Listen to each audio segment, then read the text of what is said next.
Bonjour à tous. David Renaud, je suis chercheur à l'UMR Pégase, donc à INRAE, à côté d'ici, donc à Saint-Gilles. Merci aux organisateurs de cette journée technique de me donner l'opportunité de présenter quelques résultats. On sera malheureusement le temps est assez contraint, on ne sera pas exhaustif, mais bon, je resterai à votre disposition si vous avez des questions. Donc des résultats qui ont été obtenus, comme l'a dit Laurent, à travers un certain nombre de projets conduits en collaboration avec un certain nombre de partenaires, et je les détaillerai dans ma présentation. Donc ma présentation porte sur la valeur alimentaire des ressources alimentaires bio et des fourrages. Donc, comme vous le savez, l'alimentation notamment en bio, est un facteur clé de la rentabilité économique des exploitations porcines. Les coûts alimentaires à l'heure actuelle, par rapport aux coûts de production, on doit être environ à 65 voire 70%. Donc, c'est vraiment un poste sur lequel il y a énormément de travail à faire. Il y a de nombreux enjeux. J'en ai listé que 3, mais je pense qu'on pourrait en trouver d'autres autour de l'alimentation des porcs en bio. La première chose, c'est le sourcing des matières premières.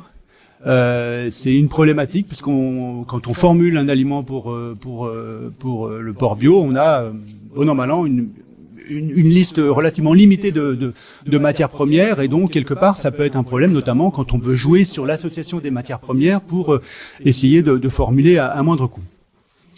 La problématique de l'amélioration de l'autonomie protéique, donc Laurent en a un peu parlé. À l'heure actuelle, l'alimentation du porc bio repose quand même pas mal sur l'utilisation de tourteaux de soja et de graines de soja importées de régions, on va dire, plus ou moins exotiques, Afrique, Inde, Chine. Sur lequel effectivement il y a besoin de travailler pour essayer de réduire cette dépendance, et puis voir dans quelle mesure on peut utiliser des ressources locales qui pourraient suppléer le tourteau de soja. Et le dernier élément, c'est que on fait tous le constat que sur les ressources alimentaires bio, il y a énormément de connaissances à produire. Il y a très peu de résultats qui sont publiés dans la littérature. Donc je viens de le dire, peu de données sur la valeur des matières premières bio, alors qu'elles sont probablement plus variables, et en particulier pour le fourrage. Donc il y a du travail à faire sur cet aspect-là. Quelles sont les méthodes qu'on peut utiliser pour évaluer les valeurs des matières premières bio? Jusqu'à pas longtemps, on était obligé d'utiliser des matières globalement qui étaient considérées comme indirectes, en fait. Utiliser soit estimer la valeur nutritionnelle à partir de la composition chimique ou à partir de valeurs tables, avec donc table alimentaire sur des ressources conventionnelles. Avec la question qui se pose quand même, et la question qui nous a poussé à travailler dans le cadre du projet Cecalibio, c'est quelle est la validité de ce type d'estimation. Et je vais essayer d'apporter un certain nombre de réponses dans mon exposé. Donc, 2 grands groupes de ressources ont été caractérisés dans nos projets. On va dire des matières premières conventionnelles, c'est-à-dire des matières premières qui sont habituellement utilisées en formulation bio, et des fourrages.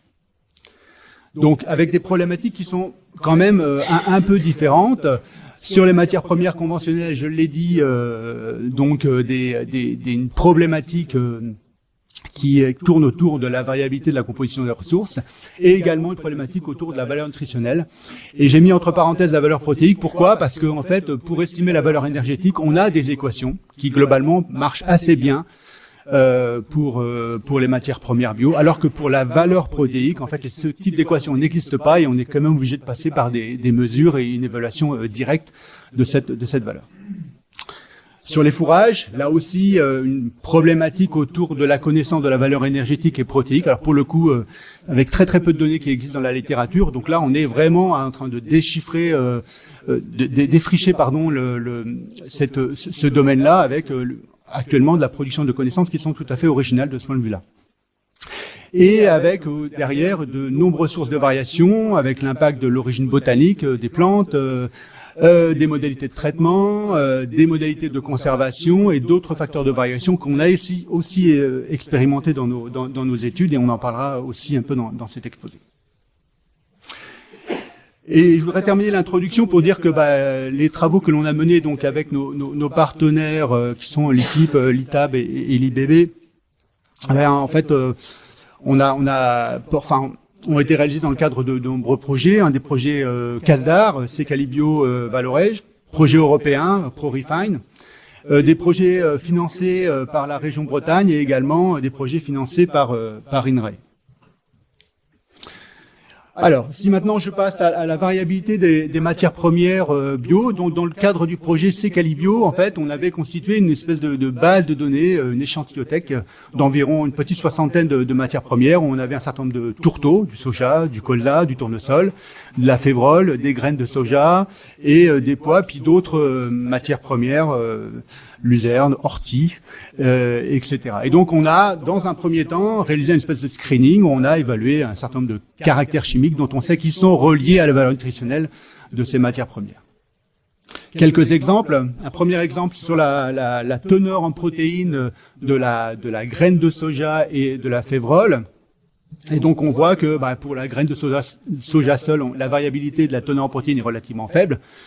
La teneur en protéines, elle est réduite quand cette graine est cultivée en association avec du triticale, du sarrasin ou de la cameline, et on a également une variation qui augmente. Sur la partie droite de la diapositive, vous avez le cas de la févrole avec différentes variétés, et là aussi, on voit qu'on a des variations tant du point de vue de la teneur moyenne en protéines que de la variation autour de cette valeur moyenne. Un autre exemple sur le tourteau de soja bio, donc on avait 5 tourteaux de soja que l'on a caractérisés pour la teneur en protéines, la teneur en lysine et le ratio entre la lysine et la protéine, sachant que c'est ce ratio-là qui est important pour estimer la teneur en acides aminés quand on connaît la teneur en protéines ou quand on est capable de mesurer la teneur en protéines dans un tourteau de soja.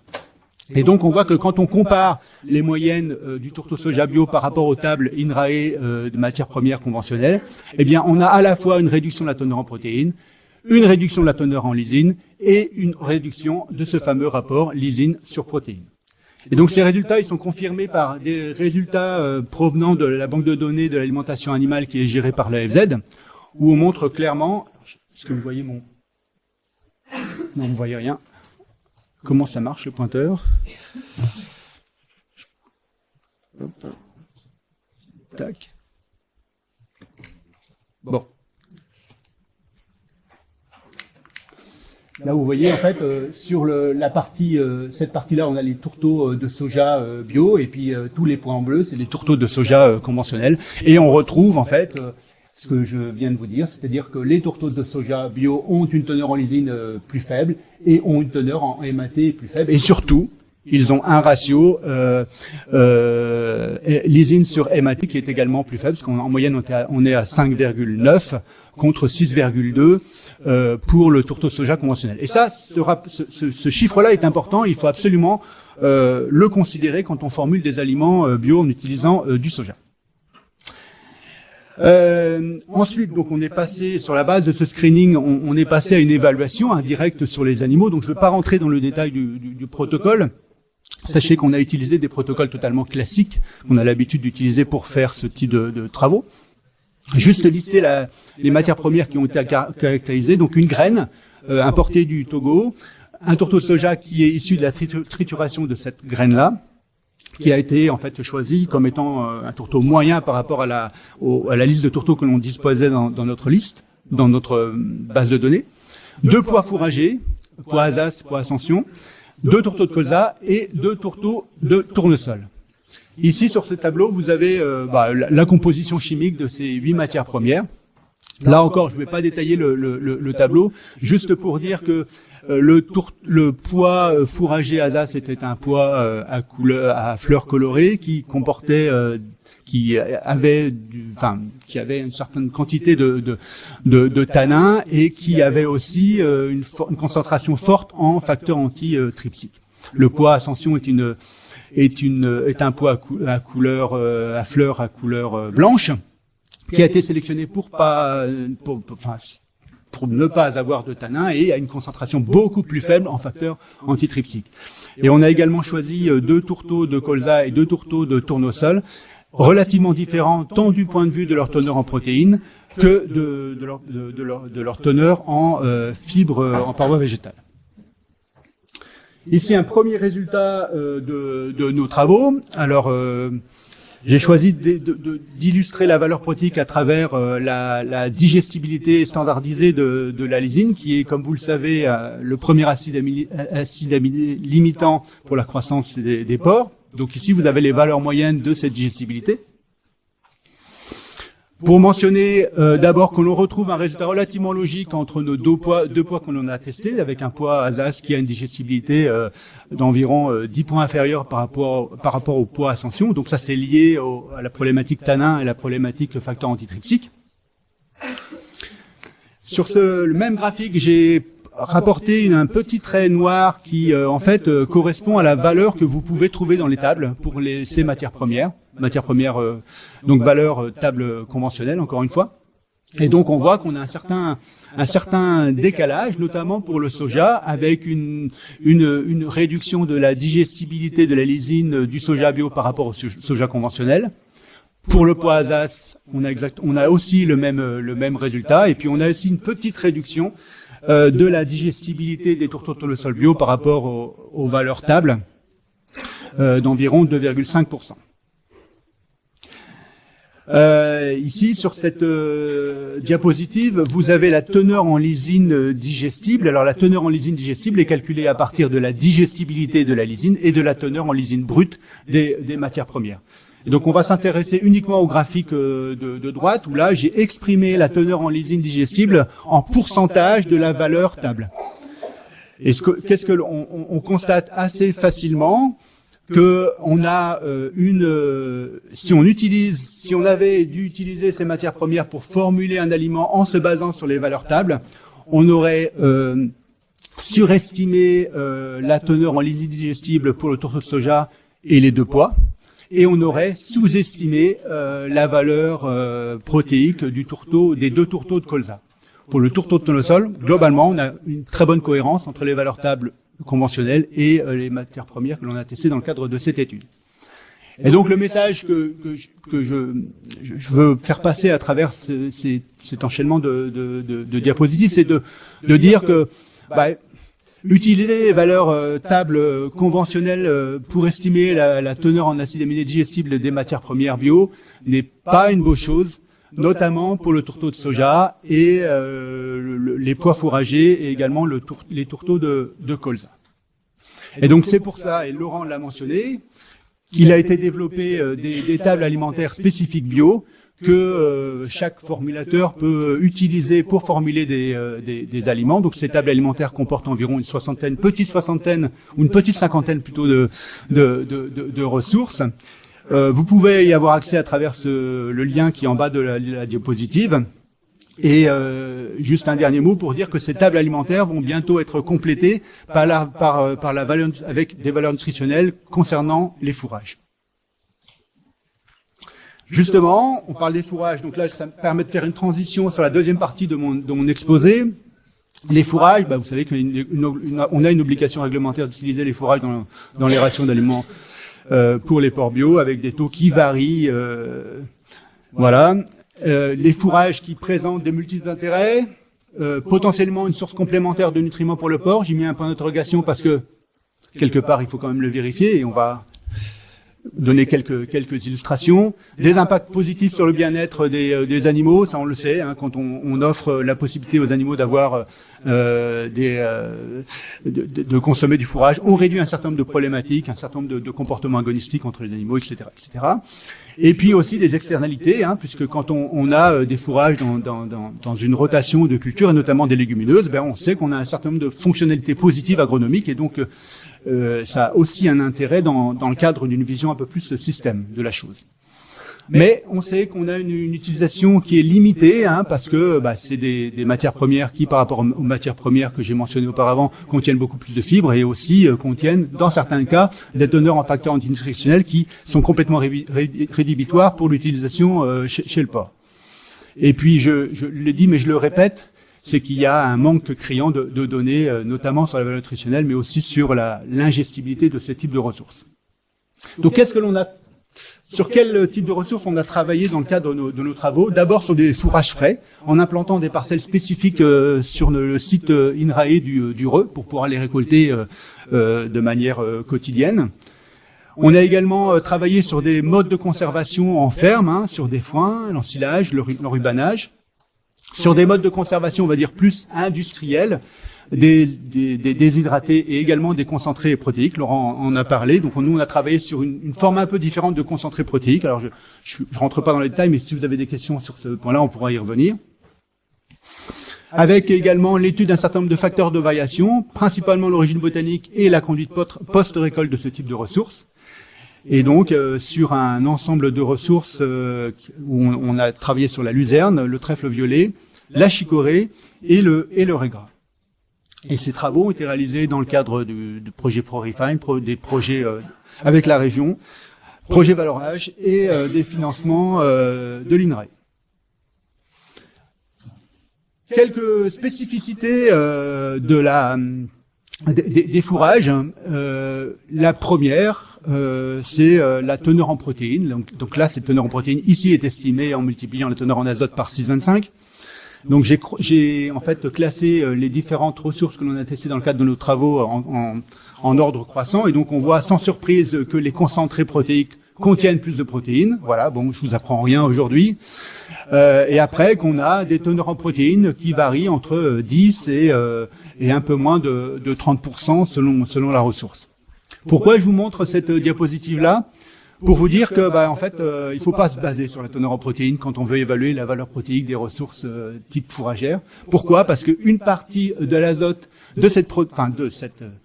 une partie de l'azote n'est pas utilisable par l'animal. Notamment, c'est la partie que l'on appelle azote non protéique, qui est en fait non constitutif d'une protéine. Cet azote non protéique, il est utilisable par les ruminants à travers l'action des bactéries dans le rumen qui permettent de synthétiser des protéines bactériennes qui vont être absorbées par l'animal. Mais pour le porc, cet azote non protéique ne peut pas être utilisé ou faiblement utilisé. Donc sur cette diapositive-là, je vous ai rapporté la teneur en azote non protéique des différentes ressources que l'on a étudiées, encore une fois classées en ordre ascendant. Et donc on voit qu'on peut aller d'un peu moins de 20% jusqu'à quasiment 70% d'azote non protéique. Avec notamment des teneurs en azote non protéique relativement importantes sur les formes où on va faire intervenir de la fermentation pour conserver la ressource, donc des formes enrubanées et la luzerne ensilage. Et donc on a notamment pour la luzerne ensilage, quand cet ensilage est fait n'est pas bien fait ou on n'a pas bien maîtrisé les conditions de fermentation, une protéolyse importante des protéines des fourrages associée avec une désamination qui produit de l'azote non protéique, notamment sous forme ammoniacale. On a une particularité, et je pense que vous l'avez tous vu sur ce graphique-là, c'est que l'ensilage de trèfle, globalement, a une teneur en azote non protéique, globalement, reste convenable, hein, à peu près à 30%. Alors, qu'est-ce qui se passe pour l'ensilage de trèfle? En fait, il faut savoir que le trèfle contient une molécule, une enzyme qui s'appelle la polyphénol oxydase, qui présente la particularité de protéger, en fait, les protéines de tous les phénomènes de protéolyse. Et donc, c'est pour ça que l'ensilage de trèfle est couramment décrit comme ayant aucune problématique de protéolyse et avec une protéine qui reste intacte dans ce type de produit. Un deuxième élément que je voulais mentionner, je l'ai mentionné un peu en introduction, c'est la teneur en parois végétales. Alors là, ici, je vous ai présenté la teneur en cellulose brute, qui là aussi est extrêmement variable d'une ressource à une autre, hein, puisqu'on peut aller de quasiment 0 pour les concentrés protéiques, c'est normal, concentrés protéiques, par définition, on enlève toute la fraction fibreuse de la ressource, jusqu'à plus de 35% pour le foin. Alors pour le foin, c'est aussi normal, puisque quand on fait l'opération de fanage, eh bien une partie des feuilles en fait sont perdues, et donc on concentre la ressource en tige, et ces tiges sont relativement lignifiées, et donc on concentre cette ressource en parois végétales. Ces parois végétales ont un impact négatif sur la capacité des animaux à utiliser les aliments, et notamment la fraction énergétique, puisqu'on a des phénomènes d'encapsulation, on a également des phénomènes de modification du transit qui font que les fibres empêchent et diminuent la biodisponibilité des nutriments des ressources. Une illustration, c'est un graphique qui est tiré des travaux que l'on a fait avec le fourrage, où là, en fait, dans l'axe Y, vous avez la digestibilité de l'énergie des régimes expérimentaux incluant des fourrages, et sur l'axe X, la teneur en cellulose brute de ces régimes-là. Et donc, on voit qu'on a une relation parfaitement linéaire, décroissante, entre ces deux paramètres. Et donc, à chaque fois qu'on augmente d'1 point la teneur en cellulose brute des régimes, on diminue par 1,5 point la digestibilité de l'énergie. Un autre facteur aussi que je voulais mentionner aujourd'hui, qui est en fait quelque chose de pas trop décrit, et on a pris le soin dans le cadre de nos travaux de l'évaluer. Donc on a évalué tout un tas de facteurs antinutritionnels, en commençant par les tanins, mais je ne l'ai pas présenté, mais il y a également les sapogénines, qui sont des molécules qui sont spécifiques des produits de la luzerne, pour lesquels on s'interroge encore de savoir si c'est vraiment des facteurs antinutritionnels. On sait que on peut avoir des problèmes d'appétence avec des problématiques de goût amer de la ressource, notamment quand on a des régimes riches en luzerne. Après, dans notre cadre, dans nos travaux, on a utilisé de la luzerne, notamment déshydratée, à des teneurs au-delà de 20-25%. On n'a pas eu de problème d'ingestibilité. Un deuxième exemple de facteur antinutritionnel, c'est les flavonoïdes. Donc là, je vous ai fait la somme des flavonoïdes, parce qu'il faut savoir qu'on détermine un large panel de molécules, assez compliqué d'ailleurs, c'est un peu difficile de s'y retrouver, mais là, donc, je vous ai mis la somme. Et donc, encore une fois, j'ai classé les matières premières en ordre croissant, et donc, ce qu'on constate, c'est que la teneur en flavonoïdes, en fait, est relativement importante pour tous les produits issus du trèfle violet. Et donc, on sait que les flavonoïdes peuvent entraîner une inhibition des enzymes digestives, notamment de la trypsine, et on sait surtout qu'elles peuvent réduire l'absorption des protéines en créant des complexes entre ces flavonoïdes et les protéines, et donc en limitant l'accessibilité aux enzymes digestives à ce complexe-là. Maintenant, passons à la valeur nutritionnelle des produits, et donc sur les différents travaux que l'on a réalisés. Donc, en regardant d'abord l'impact de l'origine botanique. Donc là, c'est une comparaison de produits déshydratés, donc luzerne versus trèfle violet. Déshydraté à une température normale, c'est-à-dire avec une température de sortie du système de déshydratation à environ 130 degrés. Donc, qu'est-ce qu'on constate ? On constate que quand on compare le trèfle violet à la luzerne, eh bien on a une augmentation de la valeur énergétique pour le trèfle violet. Donc l'on estime à travers le CUD de l'énergie et la valeur en énergie digestible. Et on a le résultat contraire pour la valeur protéique, estimée à partir de la digestibilité idéale standardisée de la lysine et de la teneur en lysine digestible. Donc on a deux choses un peu différentes, et on a essayé de chercher l'explication de ce type de résultat.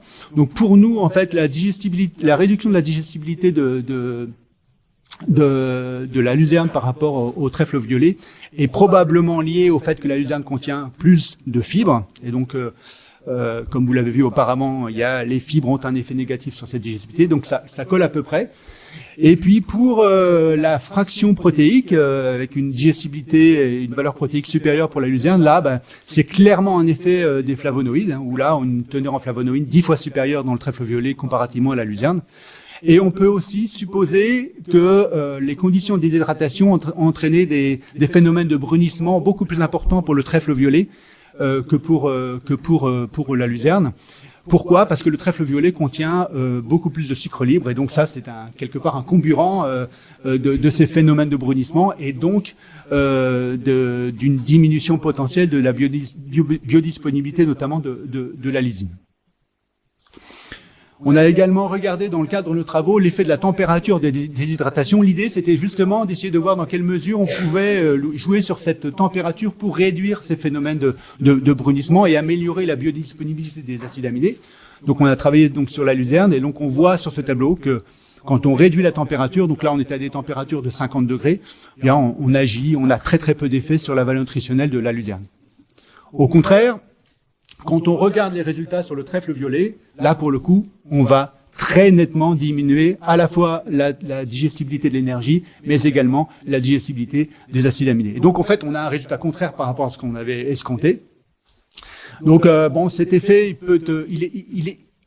on explique, l'interprétation, c'est de dire, quand on baisse la température, cette température elle est plus suffisante pour détruire un certain nombre de facteurs antinutritionnels qui ont un effet négatif sur la digestibilité des nutriments du trèfle.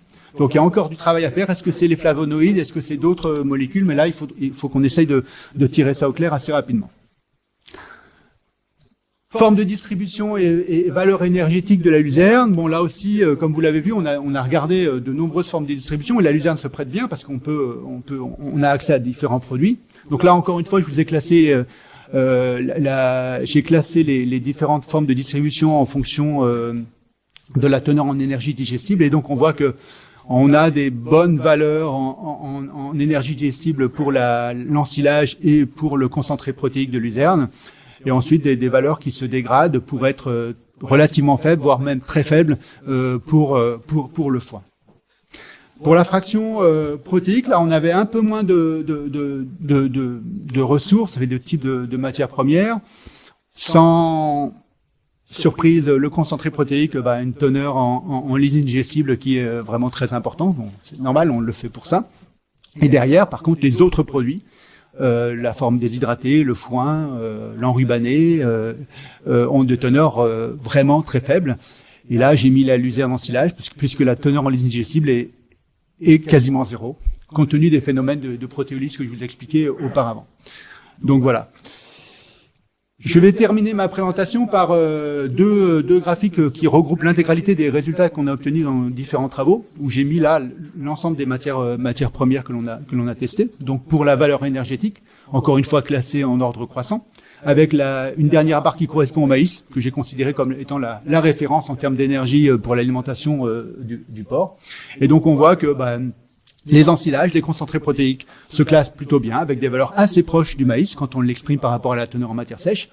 Et puis, sur l'autre bout du graphique, on a les foins qui ont une valeur énergétique relativement faible, voire même très faible. Pour la valeur protéique, même schéma, où là, cette fois-ci, j'ai pris le tourteau soja comme référence. Les concentrés protéiques ont une teneur en lysine digestible supérieure au tourteau de soja, donc c'est vraiment une ressource vraiment très très intéressante. Et puis derrière, ça se casse un peu la figure, puisque toutes les autres ressources ont des valeurs en lysine digestible qui sont relativement faibles. Et donc quelque part, le mythe de dire que les fourrages peuvent être une source de protéines intéressante pour les monogastriques, voilà, je suis désolé, mais là, je casse un peu ce mythe-là, parce que c'est pas toujours le cas, quoi. Voilà. En conclusion et perspective, pour les matières premières qu'on utilise en termes de formulation, pour faire de la formulation en aliments bio, il y a une nécessité de poursuivre un certain nombre de travaux, notamment de continuer à acquérir des données sur le tourteau de soja, parce que c'est une donnée de référence sur laquelle on a besoin de conforter. Vous avez vu qu'il y a une variabilité importante, et donc on a besoin de conforter ces résultats. Des données sur la févrole aussi, qui serait intéressante à acquérir, qu'on n'a pas pu acquérir dans le cadre de nos projets Secalibio, puisque on avait beaucoup d'échantillons de févrole, mais en fait très peu de disponibilité qui étaient compatibles avec des essais en digestibilité, et donc malheureusement on n'a pas pu tester ce type de matière première. Et puis je pense qu'il est intéressant de voir dans quelle mesure on peut se focaliser sur des mesures, on va dire des méthodes rapides pour évaluer la valeur nutritionnelle. Soit évaluer en fait les facteurs dont on sait qu'ils sont importants pour faire varier la valeur nutritionnelle, soit mesurer directement la valeur nutritionnelle. Donc je pense que c'est important parce qu'en fait on peut pas tout le temps se dire qu'on va caractériser les matières premières en utilisant des animaux, voilà, parce que c'est lourd, c'est cher, et puis on peut s'interroger aussi sur les méthodes qu'on utilise pour faire ce type de travaux. Les fourrages. Alors, une question que je me pose quand même, c'est la généricité des valeurs nutritionnelles qu'on produit, parce qu'en fait les fourrages, on les a récoltés dans certaines conditions, à un certain stade de récolte. Ces fourrages ont poussé dans certaines conditions pédoclimatiques. On les a, voilà. Il y a plein de particularités qui font que, à un moment donné, il faut qu'on s'interroge sur est-ce que les données qu'on produit sont génériques ou pas. Alors, on arrive à avoir une image relativement globale des choses, mais bon, voilà, il y a cette interrogation. Il y a sans doute la nécessité de poursuivre les travaux sur l'impact des modalités de traitement et de conservation. Moi, j'ai en tête les travaux sur l'ensilage, notamment de luzerne. On sait que la luzerne, par définition, est une ressource qui contient pas mal de protéines. Donc, il faudrait essayer de travailler sur les conditions dans lesquelles on va fabriquer l'ensilage pour essayer de réduire le plus possible ces phénomènes de protéolyse. Bon, c'est un exemple, on pourra en trouver bien d'autres. Très peu de données sur l'ingestibilité et l'encombrement des ressources. Alors, j'ai pas parlé de la teneur en eau des fourrages frais que l'on a testé, mais bon, c'est des fourrages qui peuvent contenir 90% d'eau. Donc, il y a un moment donné, s'interroger sur la capacité des animaux à ingérer ce type de ressources. Donc, on est en train de lancer des travaux sur cette thématique-là à INRAE. Et globalement, enfin, ce sera ma phrase de conclusion, c'est que quand on parle d'évaluation multicritère, pour les fourrages, c'est vraiment ce type de méthode qu'il faut utiliser parce que la valeur des fourrages, elle doit être appréciée au-delà de la valeur nutritionnelle. Il faut considérer les autres externalités positives que j'ai mentionnées auparavant. Parce que ça me semble important, parce que de toute façon, quand on regarde la teneur en lysine digestible, par exemple, on voit que si on se base uniquement sur ce critère-là, clairement, ce type de ressource n'entrera jamais dans un plan d'alimentation pour alimenter des animaux, quoi. Donc voilà, c'est une problématique. Donc je pense qu'il faut qu'on ait un regard plus large par rapport à ce type de ressources. Et je voudrais terminer par remercier l'ensemble des partenaires qui ont contribué à ces travaux-là, des participants, et puis un focus et un remerciement spécial aux collègues INRAE, en particulier les techniciens qui ont réalisé l'ensemble des analyses, soit au laboratoire ou qui ont conduit les expérimentations sur les animaux. Merci pour votre attention.